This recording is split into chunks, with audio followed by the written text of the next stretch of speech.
ठीक है। तो अपन प्रोटीन की बात कर रहे हैं, और प्रोटीन की अगर बाहर घटक की बात करें ना तो उसमें क्या होगा, CH और ON सारे घटक पाए जाएंगे। अगर मान लो अपने को जरूरत होती है कि सर प्रोटीन की तो जरूरत ही नहीं है, ठीक है, प्रोटीन की घटक की बात कर रहे हो आप, तो उसके अंदर क्या पाया जा रहा है, नाइट्रोजन पाया जा रहा है, और CHO भी है इसके पास में, जो कि किसमें हो सकता है, कार्बोहाइड्रेट में हो सकता है। बेटा जी अगर तुमसे ये पूछा जाए कि कार्बोहाइड्रेट के घटक क्या है, तो तुम क्या बताओगे कि सर CHO है, जैसे तुम्हें पता है कि ग्लूकोज जो होती है ना, ग्लूकोज क्या है रे, C6H12O6। तो आपसे कहा गया कि सर आप बता दो कि प्रोटीन के अंदर क्या पाया जाता है, तो अगर ऑप्शन में ना हो कुछ, जैसे कार्बन हो, हाइड्रोजन हो, ऑक्सीजन हो, नाइट्रोजन हो, चारों ही ऑप्शन में आ गए, तो उसमें मोर देन करेक्ट आंसर किसका दो, नाइट्रोजन। तुम ये कहोगे कि सर नाइट्रोजन जो है ना वो पाई जाती है, क्योंकि CHO वाला घटक तो किसमें मिल जाएगा तुम्हें, कार्बोहाइड्रेट में भी पाया जाएगा, ठीक है, इसलिए तुम्हें अगर अलग की पूछा जाए ना तो तुम अलग क्या बोलोगे, सर नाइट्रोजन। तो अपन ने बोला कि 78% जो है ना वो क्या पाई जा रही है वायुमंडल में, नाइट्रोजन पाई है।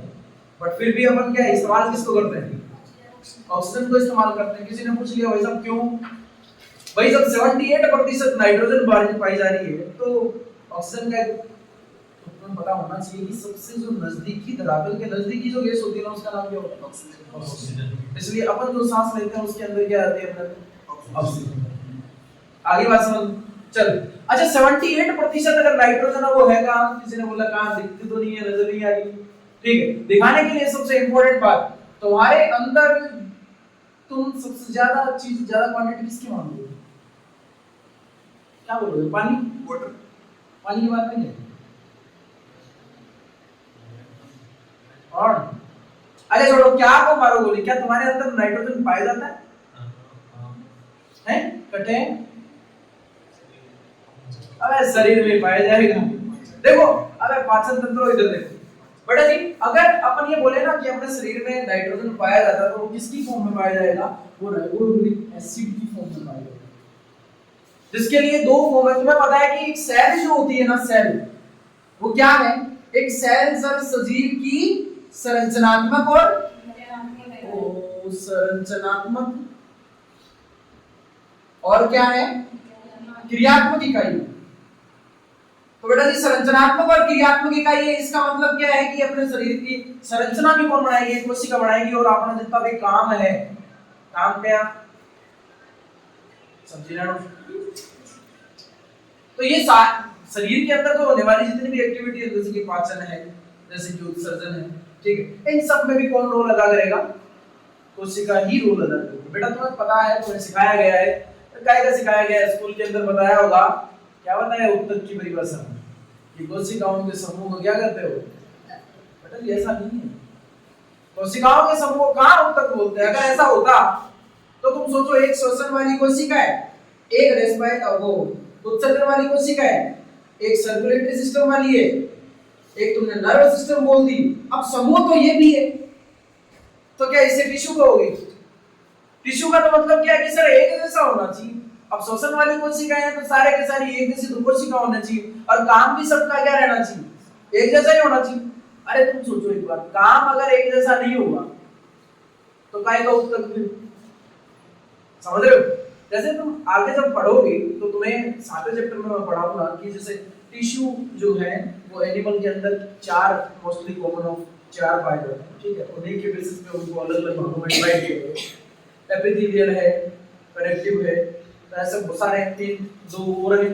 अच्छा सेल की बात कर ली आपने, अब सेल सजीव की संरचनात्मक और क्रियात्मक इकाई। अच्छा सेल के अंदर एक प्यारा सा क्या पाया जाएगा, केंद्रक, और केंद्रक में तुम्हारा जेनेटिक मटेरियल, जिनसे तुम्हें वो चीजें मिली है जो अपने मम्मी और पापा में थी, वो चीजें मिली है जो उनमें उनके पिताजी से आई है, मतलब अपने दादा से, ठीक है। इसका मतलब तुम विरासत में चलने वाले हो, और तुम्हारा बोले ना वंशज, या फिर तुम बोलते ना ले को वंश आगे कौन चल रहा है, क्यों, क्योंकि उनका जिसके कोई संतान नहीं होती उनके वंश आगे नहीं चल रहा, इसका मतलब उनका डीएनए क्या है, ट्रांसफर नहीं हो रहा, वो वही खत्म हो गई। क्या गोद लेने से डीएनए ट्रांसफर हो जाता है, वंश आगे चलते हैं, तो गोद ले लिया जाए तो क्या उसका नाम रहेगा, गोद में तो क्या है, उसका डीएनए अलग, सीक्वेंस है, तुम्हारा अलग, तुम्हारी चीजें तो वो आगे सीक्वेंस में होनी चाहिए। तो तुम्हें बताया गया कि सर ये केंद्रक होता है, केंद्रक के पास में अपना एक जेनेटिक मटेरियल होता है जिसको आप क्या बोलते हो, डीएनए। मैं बात कर रहा हूँ आदमियों की, मतलब अपन लोग, ह्यूमन बींग्स की बात। अच्छा डीएनए है, चलो ये मान लिया सर डीएनए है, और डीएनए जैसा ही कुछ और रहेगा। तो तुम्हें सबसे पहली बात बताऊं, ये तो एक कॉमन ह्यूमन की बात करते हैं। आपसे अगर किसी ने ये पूछ लिया कि सर राइबोन्यूक्लिक एसिड है, आप जब ये बोल रहे हो, थोड़ा सा इवोल्यूशन से इसको रिलेट करता हूं, आप जब ये बोल रहे हो कि राइबोन्यूक्लिक एसिड है, तो इवोल्यूशन में सबसे पहले डीएनए आया था कि आरएनए आया था? कौन आया था? एक बार याद रखना बेटे, आनुवांशिक पदार्थ सबसे पहला कौन था? और आज जो अपन देखते हैं वो कौन सा है? डीएनए। अपन अपनी बात सर आरएनए अगर आनुवांशिक पदार्थ था तो डीएनए बनने की जरूरत क्या पड़ी?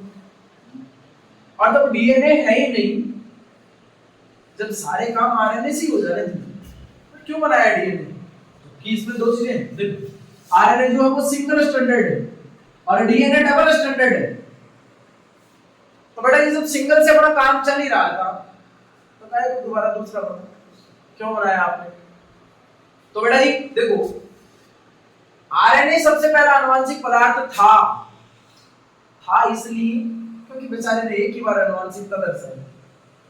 जब डेवलपमेंट हुआ, उसने अपना आनुवांशिकता का जो सिस्टम दर्शाया, उसने क्या किया, डीएनए को बनाया। और डीएनए को जैसे ही बनाया तो लोग उसकी पूजा करने लगे, बोले अब तो सर्वश्रेष्ठ कौन है? डीएनए। क्योंकि डीएनए श्रेष्ठ क्यों था? जैसे छोटे बच्चे को तुम्हारी वो अपने ताई जी के घर आता, मान लो कहां गया हुआ ताई जी में, तो और अच्छे रिलेशन है ताई जी और अपने बीच में, तो ताई जी ने कुछ खाने की चीज बना दी, ठीक है, और वो उसको दे दी, गले चुरा दादी ने दे दी, दादी अपनी सी। तो अच्छा वो क्या करेगा? तुम एक बात सोचो, थोड़ा इमेजिन करो उसके बारे में, क्या करेगा? वो चलेगा, उस पे एक्वायर लगा हुआ है, वो चल रहा है, मान लो हवा से वो उधर हो गया, उसको दिखा यार बस वो तो खुद ही कहते, मतलब क्या करेगा? वो इंतजार करेगा ना दिन डेढ़ को। हां बेटा वो क्या करेगा? तो जो चाणो में तो 40 पेड़ काट के जाके दे, तो दादी ने स्कूल भेजा। होता है, शौकीन होते हैं, जैसे बहुत सारे, कोई कड्डी पीड़ों को शौकीन हो, जानो कड्डी, ठीक है, तो कड्डी पीड़ों को शौकीन हो, अभी लेके जाओ थोड़ा दूर, चालर पेड़ में गाड़ी ले कड्डी, तो चालर पेड़ जाके दे। और छोटा बच्चा है, वो उसकी मानसिकता खाने वाली चीजें मतलब खाने वाली है, चाहे वो कोई की हो, ठीक है। अभी उसने चेंज कर दिया ना, सीक्वेंस चेंज कर दी, तो पहुंचने वाली जो चीज थी वो नहीं पहुंच रही, तो वैसे ही सेम टू सेम बेचारा आ रहे थे, घोड़ा डाला छोटा सा नन्हा सा। इसको जब सूचनाएं दी गई ना, तो क्या किया इसने, बीच में देख लियो, ओहो कड्डी है जोड़ा जी, ठीक है। तो ऐसा उसने किया, सीक्वेंस बढ़ा के चला गया, बेचारा चलता गया, चलो इसने चेंज कर दिया, और क्या बनाया? अपने से श्रेष्ठ को बना दिया, जो कि डीएनए। अब डीएनए इतना श्रेष्ठ कि भाई साहब ने कान में कोई बात कह दी जावे, तो अगले में जब ट्रांसफर करेगा ना, तो बिना चेंज के सेम टू सेम बात को दोहराएगा, मतलब टेप रिकॉर्डर। मतलब जो डीएनए की सूचनाएं अपनी मम्मी पापा से अपने अंदर आ रही है ना, और उसको डीएनए लेके आ रहा है, तो बिना कोई चेंज करे एकदम same to same as it is वही पहुंचाएगा। इसलिए लोगों ने उसको पसंद किया। अरे चुगली चगली के लिए पसंद आवा कि ना है, साफ सीधी करनी। पहले जो ये तार या पोस्ट होते थे, मैं कल परसों एक मूवी का सीन बताता हूँ। मूवी देख रहा था, उसके अंदर उसने क्या किया, एक जेल के अंदर जो कैदी था, उसने अपनी बीवी को चिट्ठी लिखी, और कैदी इसलिए बना था वो कि उसने कोई सोना चोरी किया था, ऐसा इल्जाम था उस पर कि तुमने कोई सोना चोरी किया है, और इस सोने को चोरी करने की वजह से तुम्हें क्या किया गया, जेल कर दी। बेचारा ठीक है, सजा काट। अब उससे उसकी बीवी मिलने के लिए आती है कि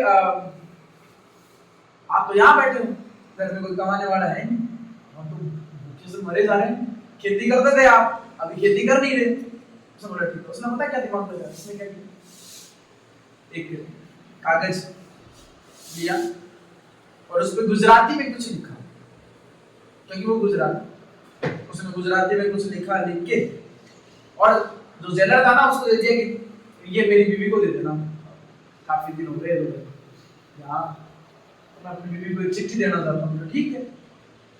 अभी जेलर को देती तो जेलर के मन में वो बाप वही वाला डीएनए सीक्वेंस चेंज करने वाली बात, आरएनए जो चेंज कर रहा है। अब जेलर का काम तो क्या था कि वो चिट्ठी ले ले और किसको दे दे, उसकी बीवी को दे दे। बट उसने क्या किया, उसने किसी गुजराती लड़के को बुलाया, बोले ये लिख दो कि ये बता। तो उसने पता क्या लिखा, उसने बोला बोले चलो ठीक है सब अच्छा है, मैं भी ठीक हूँ तू भी ठीक हो, और जो अपने खेत के अंदर मैं आते वक्त कुछ दाने छुपा के आया था, तो तू एक एक दाना निकाल के अपना जीवन यापन कर लेना। क्या लिखा था उसने, मैं अपने खेत के अंदर कुछ दाने छुपा के आया था, तू एक एक दाना निकाल के अपना जीवन यापन कर लेना। अब जेलर ने दिमाग लगाया कि एक एक दाना सीबीआई जांच बिठाएगी। बोला उससे तो सोना नहीं मिला था ना, क्या पता उसने खेत में छुपा के रखा हो। बोला ठीक है। अब सीबीआई आई जांच करी, बोला नहीं हो सकता है कि इसने अपने खेत में वो सोना जो लूटा हुआ था ना वो छुपा दिया। अब सीबीआई ने जैसे भी लेके पहुंच गई और पूरे पूरे खेत को जो गड्ढा ढूंढना था ना सने वाला, पूरे पूरे खेत में मिट्टी को उलट पुलट कर दिया एकदम मस्त तरीके से।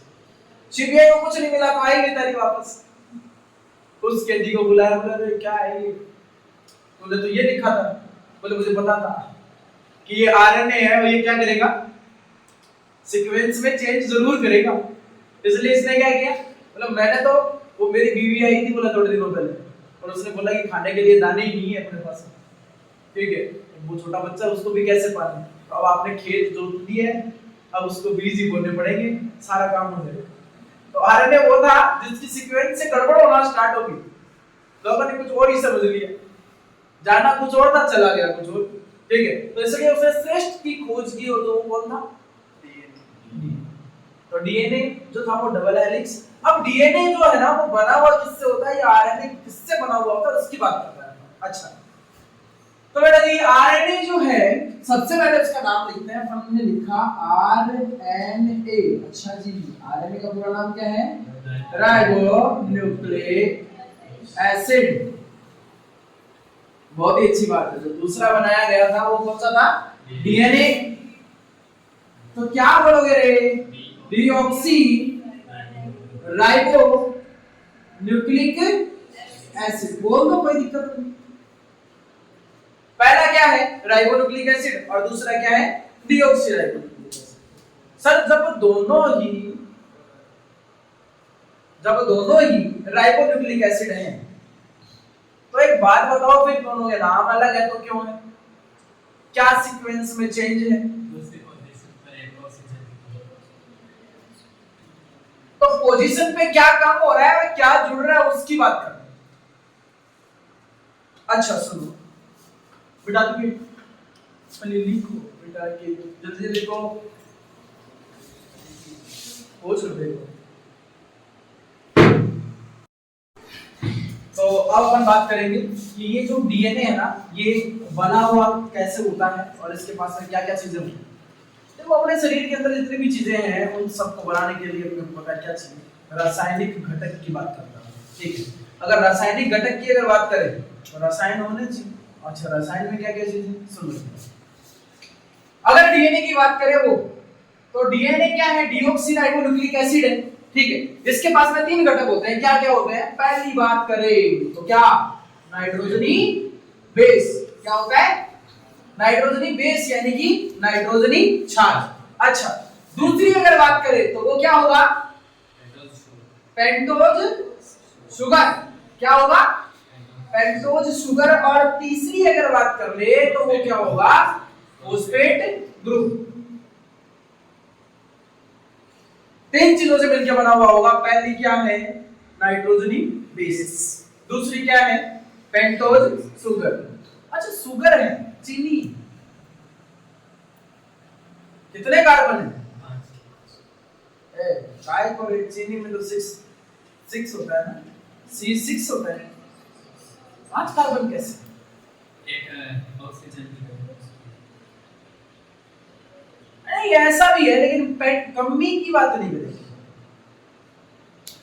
ऑक्सीजन तो जुड़ा हुआ होता है चलो ठीक है, लेकिन उसके पास में क्या 6 के 6 नहीं होंगे क्या, बेटा 6 कार्बन होते हैं। लेकिन होता क्या है पेंटोज है, ये ऑक्सीजन से जुड़ा हुआ है, एक बेचारा इधर बैठा हुआ, समझ गए? एक कार्बन इधर है वो छठे वाला, तो 5 ही रहे ना फिर श्रृंखला में, वही एक तो ऑक्सीजन आ गया, हर कोना एक कार्बन को रिप्रेजेंट करना, 1 2 3 4 5, छठा तो बाहर है। इसलिए साइक्लिक जो कंपाउंड है उसके अंदर आपको पता है कितने कार्बन हो गए, 5 हो गए, इसलिए क्या लिखा गया, पेंटोज सुगर। क्या लिखा गया, अगली बात समझ में? चलो अगली बात, इसके बाद में अपन बात करते हैं कि सर ये जो नाइट्रोजनी बेस है और पेंटोज सुगर है, ये तो मिलके क्या बनाता है, और इसके साथ में अगर फॉस्फेट ग्रुप और जोड़ दिया जाए तो क्या बनता है? बेटा जी एक बहुत ही कंफ्यूजन वाली बात है, और अक्सर तुम्हें एग्जामिनर एग्जाम में पूछता है क्या, कि आप तो हमें ये बता दो कि न्यूक्लियोटाइड टाइड है तो मेन साइड है, साइड देखिए कपड़े धोने वाली 10 रुपए की टाइड सर्फ एक्सेल, हाँ तो एक तो न्यूक्लियोटाइड है और दूसरी क्या है, न्यूक्लियोसाइड है। बेटा जी न्यूक्लियोटाइड और साइड में अंतर क्या है, और पहले कौन बनता है? तुम्हें एबीसीडी आती है, सिखाऊंगी। अरे एबीसीडी की आती है ना, बढ़िया हो गए, चलो उसके आगे भी आना जरूरी है, सिर्फ एबीसीडी नहीं, ई एफ जी एच नहीं आना। चलो अगली बात, तो एबीसीडी में तुम्हें पता है कि एस पहले आता है कि टी पहले आता है? एस पहले आता है ना, इसका मतलब हो ना हो सर इनकी सीक्वेंस में न्यूक्लियोसाइड पहले बनेगा, याद रखने का तरीका। और उसके बाद में उसके साथ में अगर फॉस्फेट ग्रुप आप जोड़ दो, आपकी मर्जी है, तो क्या बन जाएगा, न्यूक्लियोटाइड। एक तो न्यूक्लियोसाइड है और दूसरा क्या है, न्यूक्लियोटाइड है। साइड वाला कब पड़ेगा, जब सर आप इस नाइट्रोजनी बेस और पेंटोज सुगर को जब जोड़ोगे ना तो क्या बनेगा, न्यूक्लियोसाइड। और जब आप इस न्यूक्लियोसाइड और पेंटोज फॉस्फेट ग्रुप को जोड़ दोगे तब क्या बनेगा, न्यूक्लियोटाइड। और न्यूक्लियोटाइड की लंबी जो श्रृंखला होती है ना